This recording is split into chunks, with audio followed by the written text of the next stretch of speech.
ثم أما بعد أيها الإخوة المسلمون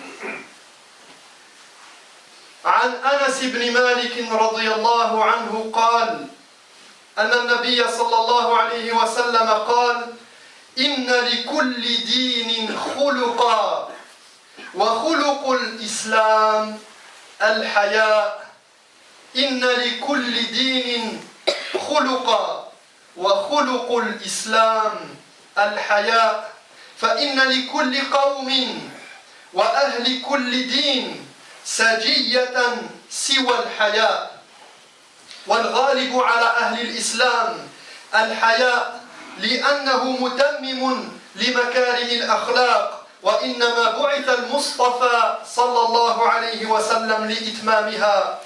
D'après Anas radiyallahu anhu, le prophète sallallahu alayhi wa sallam a dit: chaque religion a son comportement qui lui est propre. Et le comportement de l'islam, c'est la pudeur. Cela signifie que la pudeur est propre à l'islam et que les autres peuples, les autres croyances donnent la préférence à d'autres choses de moindre importance. Car cette qualité, en vérité, la pudeur, est celle qui permet de parfaire l'ensemble des nobles caractères. C'est l'élément clé. Or, le prophète sallallahu alayhi wa sallam, l'élu d'Allah, a été envoyé pour parfaire les plus nobles caractères.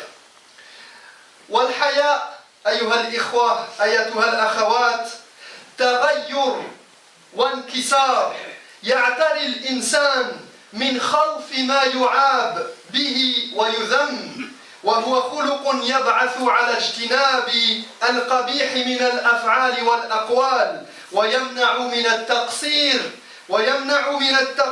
في حق ذي الحق. La pudeur, c'est un sentiment soudain qui apparaît subitement et une rupture émotionnelle, un changement qui proviennent de la peur de commettre un acte qui mériterait le blâme et le reproche. C'est un caractère noble qui pousse à s'éloigner des actes immoraux, des turpitudes ou des paroles déplacées et qui empêche l'homme de manquer à ses devoirs. Inna al-haya'a min al-iman bal huwa al-iman.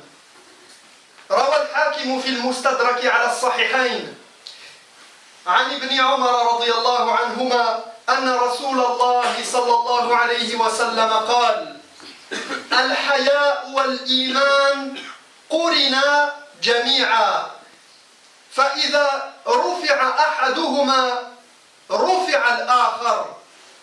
الحياء والإيمان قرنا جميعا فإذا رفع أحدهما رفع الآخر. ولذلك كان ابن عباس رضي الله عنهما يقول الحياء والإيمان في طلق فإذا انتزع أحدهما من العبد اتبعه الآخر.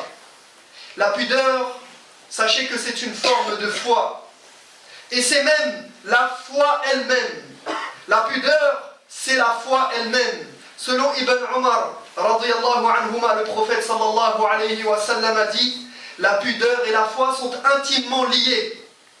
La pudeur et la foi sont intimement liées. Lorsque l'une augmente, l'autre fait de même. C'est pour cette raison qu'Ibn Abbas, radiyallahu anhuma, disait: la pudeur et la foi forment un alliage, comme une tresse, comme si on avait tressé la pudeur avec la foi. Et il nous dit, Ibn Abbas, radiyallahu anhuma, si l'un des deux éléments se retire du serviteur, l'autre suivra obligatoirement.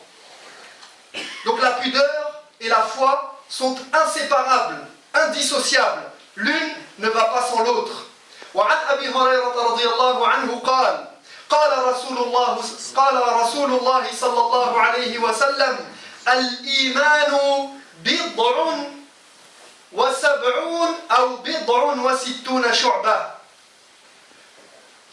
فأفضلها وأعلاها قول لا إله إلا الله. قول لا إله إلا الله أفضل الإيمان وأدناها إماطة الأذى عن الطريق والحياء شعبة من الإيمان. Abu Huraira radiyallahu anhu a rapporté que le prophète sallallahu alayhi wa sallam a dit: la foi est composée de 60 ou 70 branches. 60 et quelques ou 70 et quelques branches. Et il nous dit la plus importante des branches de la foi, la plus haute, c'est de dire la ilaha illallah. C'est la parole du tawhid, kalimatul tawhid, kalimatul ikhlas, al-kalimatul baqiyah. La ilaha illallah, a'la al-iman, qawlu la ilaha illallah. La plus symbolique, mais qui fait partie de la foi, qui est une branche de la foi, est de retirer du chemin ce qui gêne le passage. Ceci est une branche de la foi et elle en est la plus symbolique. Et il nous dit, et la pudeur est une des branches de la foi. Parce que al-iman, qawlun bil-lisan, wa amalun bil-jawarih wal-arkan, wa i'tiqadun bil-janan. Parce que la foi, elle est composée de paroles. Donc il nous dit la parole, la ilaha illallah.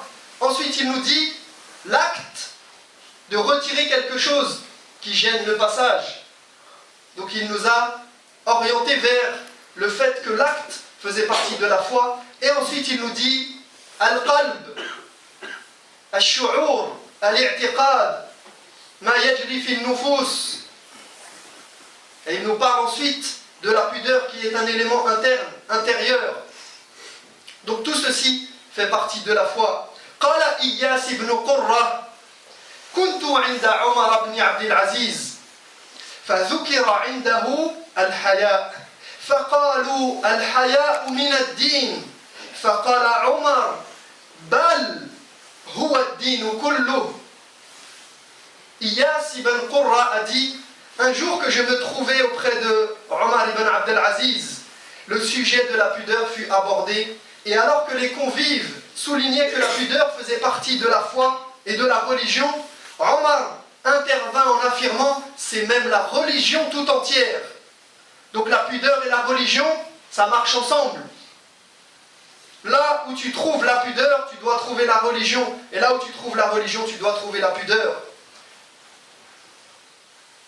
وعن أبي هريرة رضي الله عنه قال أيضا: قال رسول الله صلى الله عليه وسلم: الحياء من الإيمان والإيمان في الجنة والبذاء من الجفاء والجفاء في النار. D'après Abu Huraira radiyallahu anhu encore, le messager d'Allah sallallahu alayhi wa sallam a dit: la pudeur est un signe de foi et la foi mène au paradis, alors que la vulgarité est un signe d'immoralité. Al-Jafa, Diddul Bir, ce qui concerne l'immoralité et l'insensibilité au bien. Alors il nous dit: la vulgarité est un signe d'immoralité et l'immoralité mène où? Au feu. فجعل صلى الله عليه وسلم البذاءة مقابلة للإيمان للحياء وقريب من البذاءة الفحش والوقاحة. قال صلى الله عليه وسلم: ما كان الفحش في شيء إلا شانه وما كان الحياء في شيء إلا زانه. La vulgarité donc a été opposée à la pudeur. Ici le prophète sallallahu alayhi wa sallam a mis en opposition la vulgarité et la pudeur.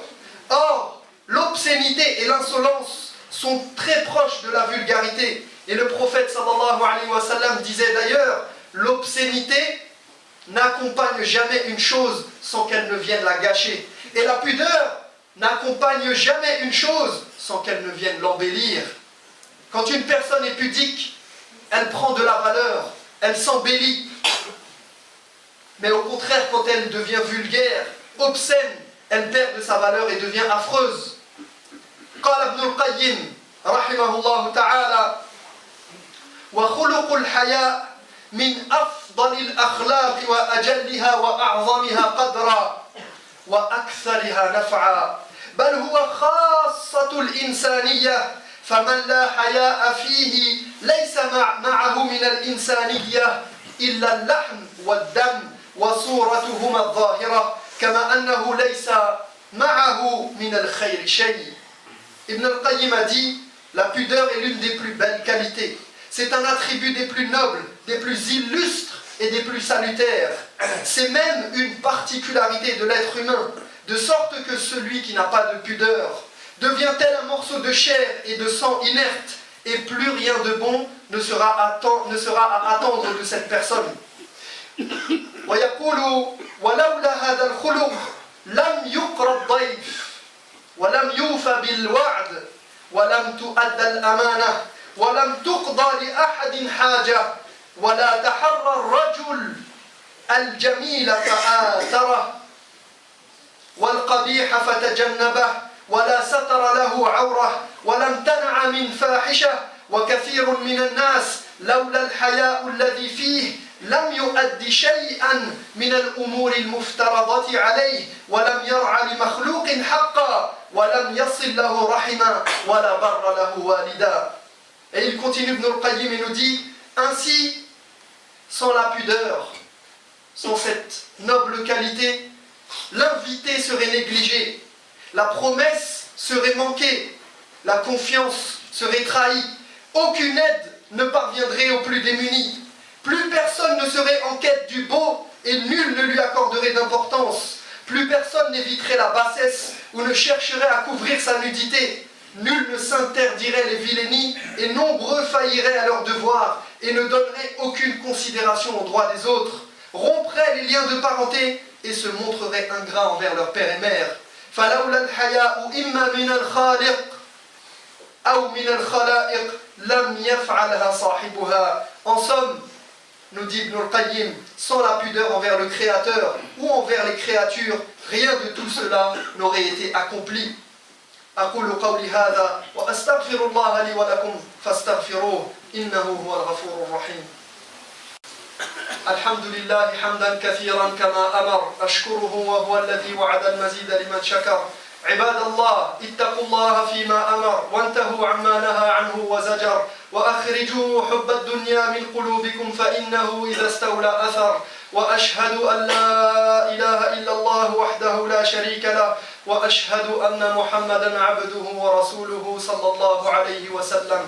أيها الإخوة الكرام، والحياء شريعة جميع الأنبياء عليهم السلام.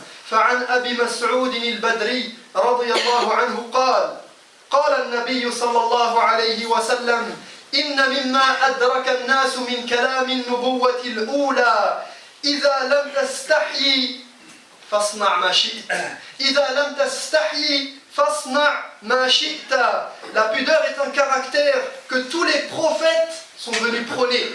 C'est pourquoi d'après Abu Mas'ud al-Badri radiyallahu anhu, le prophète sallallahu alayhi wa sallam a dit des paroles que les gens ont reçues de la première prophétie, il y a celle-ci, et écoute bien, si tu n'as pas de pudeur, fais ce que tu veux. Si tu n'as pas de pudeur, fais donc ce que tu veux. Voici une parole que les croyants se sont transmises de génération en génération, de prophétie en prophétie, jusqu'à nous. Si tu n'as pas de pudeur, fais comme bon te semblera. فاعلم أن لهذا الحديث معنيين والمعنى الأول أن الرادع عن القبيح إنما هو الحياء وبغياب الحياء تتدمر الأخلاق وترتكب الفواحش والموبقات فمن لم يستحي فإنه يصنع ما شاء. فالحياء هو الحائل بين الإقدام على المعصية والإمساك عنها وأنه كالسد إذا تحطم انهمر الماء يغرق كل شيء. فالذي لا حياء له لا سد عنده فهذا لا يمنع مانع من الإقدام على المعصية ليفعلها ولا يرى لها بأسا. Sachez que ce hadith du prophète sallallahu alayhi wa sallam peut se comprendre de deux façons. Premièrement, que celui qui n'a pas de pudeur s'adonnera à toutes les bassesses et les turpitudes. il fera tout et n'importe quoi, puisqu'il n'aura pas en lui l'élément essentiel qui est là normalement chez l'homme pour barrer la route à la dépravation et à l'immoralité. Car la pudeur, c'est la barrière entre toi et le péché. Si on la retire, plus rien ne te retiendra. Donc le premier sens, c'est que celui qui n'a pas de pudeur n'écoutera que ses envies et sera libre de faire ce qui lui plaît. والمعنى الثاني أيها الإخوة إذا كنت في فعلك آمنا أن تستحيي منه لأنك على الصواب في هذا وليس من الأفعال التي يستحيا منها فاصنع منها ما شئت. Le deuxième sens, si tu es sûr que l'acte que tu vas entreprendre n'est pas honteux, car ce que tu vas faire est correct, car tu es dans la bonne voie lorsque tu fais cet acte, et c'est un acte pour lequel il n'y a pas à avoir honte, alors fais le temps que tu veux. Fais le temps que tu veux. Si ce que tu fais est une bonne chose et que tu n'as pas à en rougir, alors fais-le sans hésiter. إذا كنت على حق فلا تخف من الناس وما سيقولون عنك وعن ماذا تفعل. فإذا أردت الخير وأن تعمل خيرا فلا تتردد. لا تخف أن تصلي أمام الناس. لا تخف أن تلبس على خلاف الموضة. لا تخشى فيه لومة لائم. لا تخف أن تأمر بالمعروف وأن تنهى عن المنكر.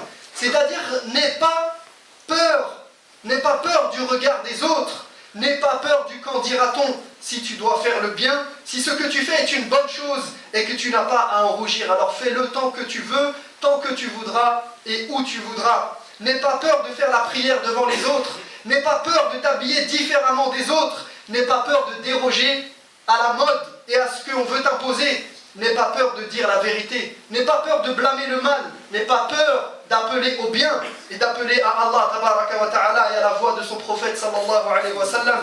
Car si tu te retiens de faire le bien ou que tu commets un interdit sous prétexte qu'on risque de te blâmer et que tu as honte, ou sous prétexte qu'on risque de dire que tu es comme ceci ou que tu es comme cela, alors cela ne s'appelle plus de la pudeur, mais cela s'appelle de la faiblesse. Donc il ne faut pas confondre entre la pudeur qui est voulue et qui est louable et la faiblesse qui va te faire avoir honte du bien, avoir honte de dire la vérité, avoir honte d'être sur la vérité, sur le chemin, sur le droit chemin, sur le chemin d'Allah tabaraka wa ta'ala. Ainsi, ayyuha al-ikhwah, la pudeur est une valeur qu'il faut encourager, qu'il faut entretenir et préserver, car comme le prophète alayhi salatu wa salam l'a dit, Al-haya'u la ya'ti illa bi khayr. La pudeur n'apporte que le bien. Le prophète sallallahu alayhi wa sallam nous enseigne que ce sentiment qu'il y a en nous, qui est naturel, et il y a une part d'inné et une part d'acquis dans ce sentiment-là, car la pudeur se travaille. Elle est innée, il y a une part en nous de pudeur instinctive. Et c'est pour ça que ceux qui ont des enfants, barakallahu fikum, enseignez-leur et encouragez-les dans leur pudeur. Ce n'est pas d'être faible que d'être pudique. Enseignez-leur la pudeur, à avoir de la pudeur, à avoir une retenue dans leurs actes, dans leurs gestes, dans leurs regards, dans leurs paroles. Enseignez-leur, ceci ne se fait pas, mon enfant. Aïb, an taf'ala kada wa kada. Ce n'est pas sous prétexte de vouloir renforcer son enfant qu'on va lui apprendre à être audacieux à tous les niveaux et dans n'importe quelle situation. فالآن للأسف الشديد كل شيء يدعونا إلى التجرد من الحياء التجرد من لباس التقوى ولباس الحياء. Malheureusement, nous sommes dans un monde où aujourd'hui tout est fait pour nous détacher de cette pudeur. Et les comédiens le savent bien. Il n'y a qu'à regarder les chanteurs, les danseurs, les clips, tout ce qui passe en général à la télé et même malheureusement chez les sportifs. Il n'y a qu'à regarder la télé pour voir qu'il n'y a plus de pudeur et que tout nous appelle à délaisser la pudeur. Et quand il n'y a plus de pudeur, il n'y a plus aucune valeur. Aujourd'hui, les enfants n'ont plus honte de parler au professeur, de tenir tête à un adulte, voire de l'insulter. Ils n'ont pas honte de répondre au téléphone en cours ou de jouer aux jeux vidéo. Aujourd'hui, les gens n'ont plus honte de sortir à moitié nus dans la rue ou de se montrer sur Facebook ou YouTube à moitié nus et de montrer leurs photos et tous leurs atouts et leurs atours. Plus personne n'a honte et malheureusement c'est en train de toucher la communauté musulmane. On dit à nos frères et sœurs, ittaqullah, craignez Allah, habillez-vous correctement, comportez-vous correctement, avec de la retenue, avec de la pudeur. Quelle belle qualité, quelle noble qualité que celle-ci, qu'est la pudeur, et qu'on a essayé de vous enlever, de nous enlever, de l'enlever de nos valeurs.